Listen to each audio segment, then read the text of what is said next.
Kicking your kids out at 18. This happens a lot in our community, more often than we would like. Is this tough love or is this a mistake? Let's talk about it.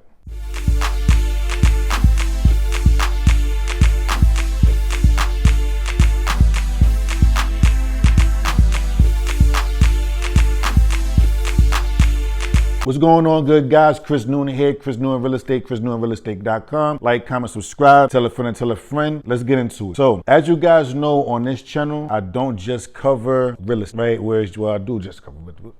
We talk about a lot of topics here. We talk about real life. We talk about real estate. We interview. We do a lot. You see my weight loss journey. You see I cover a lot when it comes to this. I want to give you guys a very clear definition of who I am. I talk about my kids. You guys seen my kids. And I also talk about being Black community. I also want to give you guys insight for those who can relate. And even from the outsiders looking in, when you guys just want to see, like, you know, pull the curtain back a little bit and see what's going on. Talk about what's going on in the community. Kicking your kids out or forcing your children to leave at 18. Is this tough love? Is this necessary? Is this a good thing? Is this a bad? Now, as somebody who was encouraged to move out at a young age, 18-ish, 18, 19-ish, I can't say that it's a great thing. And this is from my experience, right? I can't talk to everybody's experience, and I really just want this to focus on the Black and brown community. In the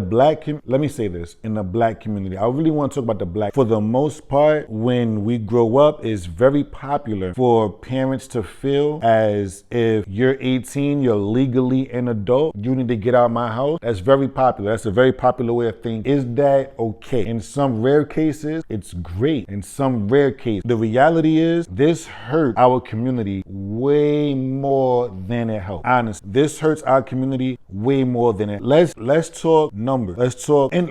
This hurts the community. This is actually a big setup for failure. A big setup for failure. Why? Because you don't have, as an 18, let's keep it at 18, 17, 18, you know, you might have a late birthday, you might graduate early. 17, 18, right? You don't have enough life experience. You probably don't know what you want to be, who you want to be. You didn't have that chance, that choice to go out and mess up and have the comfort of my family got me. My mother got me, my father got me, my siblings got me. You don't have that. And I'm speaking from experience. You don't have that. You don't have that luxury of saying, I don't like this job. I don't like this career. I don't like this school. I don't like. And personally speaking, I feel like it's because we see the movies, we probably read the book, and we see other cultures, right? We see other cultures send their kids off to college at 18. So we feel like, well, you have to be out the house at 18. Not taking into account that those parents that sent their kids off at 18 have better jobs than you did, were more financially stable than you were, put better things in place for the children than you did. And those children are actually going off to a dorm. Those children are actually going off to stay somewhere. And let's say they don't have a full scholarship and the greatest financial aid. You know, the parents put things in place to where that's financially taken care of. None of that was done for our community. So now it's poisoned our minds to say at 18, they gotta go, they gotta get out. And it's setting our youth up. It's setting our legacy, our lineage up for failure. And then we wonder why, you know, our crime rates are so high. We wonder why we're the least whatever, like we just wonder why. It's just always why. But this is a very big attributing factor to that. We're not ready. We go to the bad schools, right? We go to the worst schools, right? We get the worst education. We go to the worst doctors. And then you're putting us into this terrible environment, earth, right? The world, the real world at 18, when we didn't have a chance to begin with. So let's say I'm going to go into my computer really quick, right? Let's say you have a son or a daughter, and now they in New York, rent is high, but we're going to put it on a smaller level, right? Let's say the rent is $2,000 a month. In New York, landlords typically want 40 times the rent, right?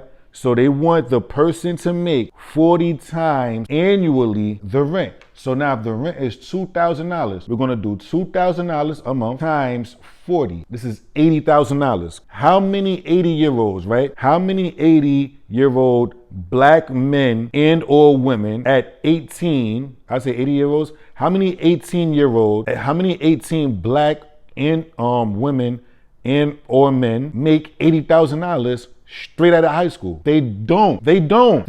Now guarantors, right? Guarantors need to make 80 times the rent. 80. So let's just multiply this number by 2, because we already did 40. So the guarantors got to bring in a total combined number of 160,000 on the annual. Most of us don't make that, especially when you're from a certain community, the hood. Let's be real. This is really what it is. Don't make that kind of money. So at 18 years old, more than likely, you were already, let's say you were a single mother or father, you were already struggling, you already had the odds against you. You were not fortunate enough to bring in $160,000 a year to guarantee this apartment at $2,000 a month on the low end. You're telling the world that this 18-year-old who's probably on their first job, regular job, like the other jobs they probably did with summer youth, their first job to make $80,000. Love the job, be skillful at the job, commit to the job at 18 years old. Let's be real. It's not practical. It doesn't make sense. We're setting our lineage up for failure when we do that. It's just what it is. It's just, I'm sorry, black people, I'm sorry, get mad at me, whatever, it is what it is. It's the truth. I am a product of that. I, till this day, at 30-something years old, have been having trouble bouncing back from when I had to leave at 18, 19 years old. I started off, my first job was at Burger King. I was wiping I was cleaning the lobby and I was doing the garbage. Then I had to, I wasn't even there for a few months. And then I had to go and dip. And now I gotta stay at Burger King, because if I leave Burger King, I'm not gonna have a different, like I'm not gonna know where I can work at and so on and so forth. Like it was crazy. It was crazy. Then you get scared to move, you get scared to leave, you get scared to do whatever, like you're paralyzed. If I make a mistake here, I'm gonna wind up homeless. Most jobs for 18-year-olds, Burger King, McDonald's, Wendy's, Foot Locker, Macy's, these jobs do not pay $80,000 a year. They don't. You're lucky if you get $30,000 or $40,000 a year. So now at 18, you're expecting me to work two jobs with no skills. So now I'm working 2 dead-end jobs that I don't like. I'm tired. I can't have no life for myself because you said I gotta go at 18, right? You probably made this up in your mind when I was a kid, but let's say at 14, 15 years old, you really gotta set in your mind, well, out of high school, you're gonna have to go and do your own thing. What? I only worked summer youth. I only worked part-time during the regular school year, and that was 3 days, maybe 4 days a week for 29 hours, because if I went over that, is messing up the child labor laws and so on and so forth. I can't focus on school. I can't focus on this, that, and third. How am I supposed to do this? And college isn't for everybody. So now I gotta go to college if I want to stay in your house.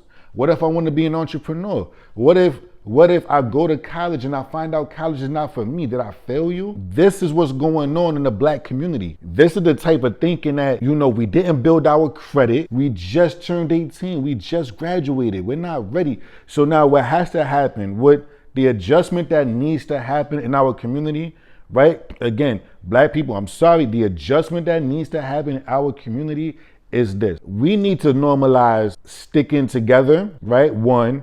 2, we need to normalize family and saying, you can stay with me as long as you need, as long as you're doing this.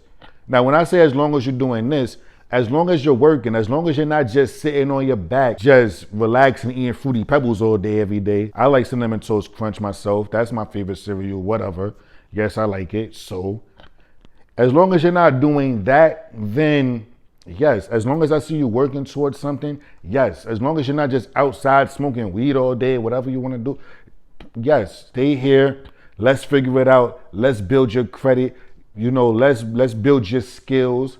Let's do this. We need to normalize that way more than at 18, you gotta go. It's nothing wrong with having a family house, and on the first, second, and third level is the family that lives there.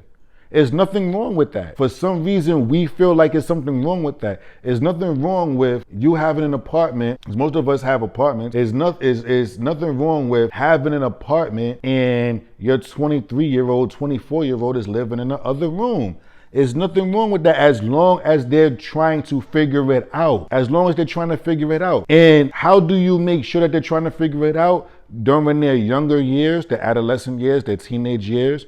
You're instilling certain things in them. You're not just leaving them in front of an iPad or a phone all day to raise them. You're talking to them. You're involved with their school. You're involved with you go to the PTA meetings. You do all this, that, and the third. You do your part as a parent, right? You're not just, okay, why did you get a C? Why did you get a D? Maybe they got a freaking C and a D because the first thing you fed them in the morning was a freaking Twix bar. Or a freaking, you gave them popcorn or cheese doodles so they could shut up. Maybe that's why. These are things that have to change if we really, really, really want to enhance what we're doing. These are the things that need to change if we really want to step up, right?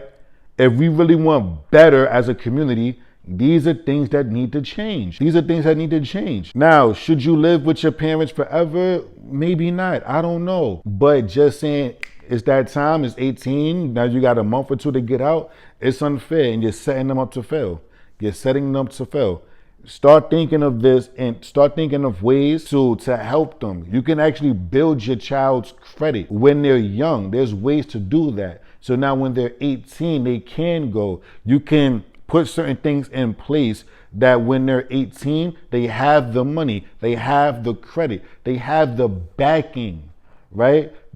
Things that you can do for yourself to make sure you can guarantee that apartment or get them into the school with the great dorm or whatever. Maybe you built the connections yourself. Maybe you built the connections yourself to now get somebody to refer your child, your son, your daughter, whoever, to this job, this career path. So basically, in conclusion, I'm gonna end it here. It depends. Just put things in place for your child, put things in place for your children. So when that time comes, whether it's 18, whether it's 28, whether it's 26, 30, whatever, put things in place for your children to be in a very okay, very good position,